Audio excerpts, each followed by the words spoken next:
স্বাধীন ভারতের প্রথম স্বতন্ত্র ক্রীড়া তারকা প্রয়াত মহান মিলখা সিং তার গতি এবং চেতনা দিয়ে এক দশকেরও বেশি সময় ধরে ভারতের ট্র্যাক অ্যান্ড ফিল্ডে আধিপত্য বিস্তার করেছেন। একাধিক রেকর্ড তৈরি করেছেন এবং তার কেরিয়ারে অসংখ্য পদকও জিতেছেন।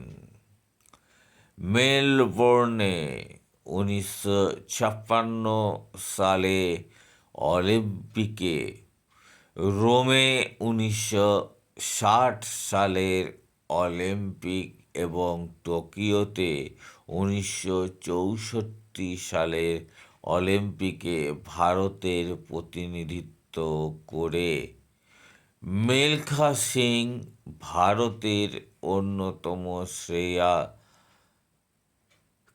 ক্রীড়াবিদ হিসাবে রয়েছেন। 20 নভেম্বর 1929 সালে গোবিন্দপুরায় একটি শিখ পরিবারে জন্মগ্রহণ করেন, যা এখন পাকিস্তানের একটি অংশ। মিলখা সিং শুধুমাত্র দেশভাগের পরে ভারতে পালিয়ে এসে ভারতীয় সেনাবাহিনীতে যোগ দেওয়ার পরেই খেলাধুলোর প্রতি তার আগ্রহ বেড়ে যায়। সেখানেই তিনি তার দৌড়ের দক্ষতা তীক্ষ্ণ করেন।